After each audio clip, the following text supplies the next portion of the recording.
శ్రీమాత్రే నమః. శ్రీ గురుభ్యో నమః. రీసెంట్గా సమంత మరియు రాజ్ నిడమనూరి వివాహం జరిగింది. చాలామంది అడిగేటువంటి ప్రశ్న ఏమిటంటే, భూతశుద్ధి అనేటువంటిది చేసుకున్న తర్వాతకి వివాహం జరిగింది, భూతశుద్ధి వివాహము అని చాలామంది అంటూ ఉన్నారు. భూతశుద్ధి అనేటువంటిది వేరే, భూతశుద్ధి వివాహం అది వేరు. సాధారణంగా ఏంటంటే భూతశుద్ధి అనగానే చాలామంది ఇదేమిటిది కొంచెం ఏదో తాంత్రికమైనటువంటి పదంలా ఉంది అని అనుకుంటూ ఉంటారు. భూతశుద్ధి అనంటే మన యొక్క శరీరం అనేటువంటి పంచభూతాత్మికంగా నిర్మాణం చేయబడ్డటువంటిది. మన శరీరం అంతా కూడా మట్టిగా, లోపల జలము, మనం తిన్న పదార్థము పచనం అవ్వడానికి గాను అగ్ని, మనము మన మెదడు పైభాగం అంతా కూడా వాయుస్వరూపంగా, అలా పంచభూతాల్ని కూడా మనం పరిగణలోకి తీసుకొని మనిషి యొక్క భౌతిక శరీరం అనేటువంటిది ఉంటుంది. ఇవన్నీ కూడా శుద్ధత చెందడమే ఈ యొక్క భూతశుద్ధి. అయితే ఈ భూతశుద్ధి అనేటువంటిది విశేషంగా తమిళనాడు, కేరళ ప్రాంతానికి, అలాగే తమిళనాడు, కేరళ, కర్ణాటక ప్రాంతానికి దగ్గరగా ఎక్కువ శాతము లింగ భైరవి అనేటువంటి దేవతారాధనతో ప్రారంభమవుతుంది. మనకు కేరళ ప్రాంతానికి వెళ్ళినా, తమిళనాడు ప్రాంతానికి వెళ్ళినా, కర్ణాటకలో కొన్ని ప్రాంతాలకు వెళ్ళినా, ఉదాహరణకు రీసెంట్గా మనం చూస్తున్నటువంటి కాంతారాలో మనం చూసినటువంటి దేవతలు ఉన్నారు కదా, ఇవి ఏ పురాణాలలో కూడా ప్రకటితమైనటువంటివి కావు. గ్రామ దేవతలు ఉంటారు. గ్రామ దేవతల గురించి మనకు డైరెక్ట్గా పురాణాల్లో ఎక్కడా లేవు. సప్త మాతృకుల రూపంలో ఉంటారు, వారే అమ్మవారులుగా మారారు అని చెప్తారు.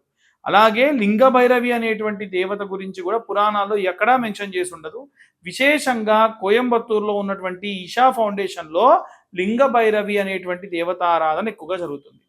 ఆ అమ్మవారి దగ్గర భూతశుద్ధి అనేటువంటిది చాలామంది 40 రోజుల పాటు అక్కడే స్టే చేస్తూ, అక్కడ ఎడమ నాసికం గుండా వాయువుని పీలుస్తూ వదులుతూ ఎం అనేటువంటి అక్షరాన్ని దగ్గరగా 16 నుండి 16,000 సార్లు జపిస్తూ ఉంటారు. అలా వాళ్ళు జపం చేయడం వలన విశేషంగా ఆ యొక్క భూతశుద్ధి అనేటువంటిది జరుగుతుంది. ఇదే ప్రక్రియని సమంత మరియు రాజ్ నిడమనూరు కూడా చేశారు. ఎందుకు వారు చేశారు అనంటే, గతంలోనే సమంత డైవర్స్ అయిన తర్వాతకి విపరీతమైనటువంటి ఆరోగ్య సమస్యలు వచ్చినప్పుడు ఇషా ఫౌండేషన్కి వెళ్ళడం, ఇక్కడ మనం బాగా గమనించాల్సిన విషయం ఏంటంటే, ఇషా ఫౌండేషన్లో ఇంకా ఇవే కాదండి, చాలా విషయాలు ఉంటాయి. అవి ఏవి కూడా మన యొక్క పురాణాలకు సంబంధించి మెన్షన్ చేసినవి ఉండవు. ఈ యొక్క ఇషా ఫౌండేషన్ అనేటువంటిది విశేషంగా ఒక రీహాబిలిటేషన్ సెంటర్ లాంటిది. మనకు ఉదాహరణకు చెప్పాలంటే బౌద్ధ ఆశ్రమాలు ఉంటాయి. నాగార్జున సాగర్లో కూడా విపాసన అనేటువంటి ఒక ఆశ్రమం ఉంది. ఈ విపాసన అనేటువంటి ఆశ్రమంలో 20 రోజుల పాటు అసలు మనిషితో ఎవడు ఇంకోటి మాట్లాడు. మీరు గట్టిగా మాట్లాడినా వెళ్ళగొట్టేస్తారు. అక్కడ వాళ్ళు పెట్టింది తినాలి, ఒక రూమ్ ఇస్తారు, పడుకోవాలి, మీరు ఫోన్లు వాడొద్దు, ఎటువంటి ప్రక్రియలు చేయదు, కేవలం యోగా ధ్యానం మాత్రమే చేయాలి. మరి అది ఏమిటి ఆ సాంప్రదాయం ఎక్కడుంది అంటే, అది మన యొక్క శరీరానికి మనమే చేసుకునేటువంటి ఒక మంచి థెరపీ. అలాగే ఈ యొక్క ఇషా ఫౌండేషన్లో కూడా అక్కడ అన్ని దేవతారాధనలు జరుగుతాయి. అందులో భాగంగా ఈ యొక్క లింగ భైరవి దేవతారాధన కూడా జరుగుతుంది. అక్కడే భూతశుద్ధి అనేటువంటిది కూడా జరుగుతుంది. ఇక్కడ 40 రోజుల పాటు చేసేటువంటి ఈ యొక్క భూతశుద్ధిలో 4 చక్రాలు మన శరీరంలో మూలాధార చక్రం దగ్గర నుండి స్వాధిష్టాన చక్రం వరకు కూడా 4 చక్రాలు శుద్ధత చెందుతాయి. మనకేవైనా సరే చెడు ఆలోచనలున్నా, మనకేవైనా సరే చెడ్డ అలవాట్లున్నా అవన్నీ కూడా తొలగిపోవడం విశేషంగా ఈ యొక్క భూతశుద్ధిలో విశేషంగా జరుగుతాయి. కాబట్టి సమంత గారు, రాజ్ నిడమనూరి గారు కూడా ఈ యొక్క ఇషా ఫౌండేషన్లో ఈ యొక్క భూతశుద్ధి అనేటువంటిది చేయడము, తర్వాతకి విశేషంగా వారి యొక్క జాతక సంబంధితమైనటువంటి దోషములన్నీ పోగొట్టుకోవడము. ఇక్కడ మంగళసూత్ర దారాన్ని సైతము హోమగుండం అంటే బ్రాహ్మణ ఇళ్లలో సాధారణంగా హోమం చేస్తూ ఉంటారు, అందరి ఇళ్లలో చేయరు. కానీ ఇక్కడ ఏంటంటే ఎవ్వరు వచ్చినా యాగం చేసి యజ్ఞం చుట్టూ కూడా ఆ యొక్క దారంతో తిరిగి ఆ యొక్క భూతశుద్ధి జరిగిన తర్వాతకి వివాహం చేసుకోవడం జరుగుతుంది. అది కూడా మనకు హైందవ పద్ధతిలోనే జరుగుతుంది. ఇక్కడ ఈ యొక్క లింగ భైరవి అమ్మవారు మహావిద్య స్వరూపంగా, శక్తి స్వరూపంగా, తాంత్రిక దేవతగా, అలాగే భౌతికంగా మనకు లింగ స్వరూపంగా కనిపిస్తుంది.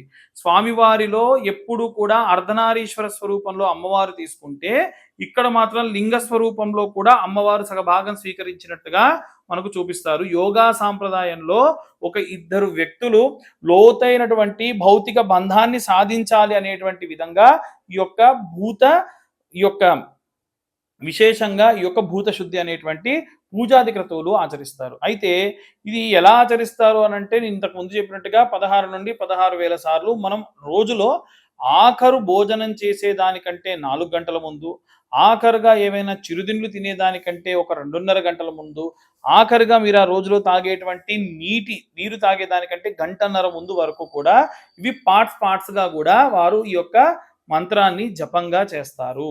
అలా చేయడం వల్ల వారికి ఒక కాస్మిక్ ఎనర్జీ అనేటువంటిది ఆ స్థలం నుండి వస్తుంది. అలాగే వీళ్ళు విశేషంగా తర్వాతకు చేసేటువంటి పనులన్నీ కూడా సక్సెస్ రూట్లో ఉంటాయి అనేటువంటిది మనం చూస్తూ ఉన్నాము. ఇది మనిషి యొక్క ఆరాని పెంచుతూ ఉంటుంది.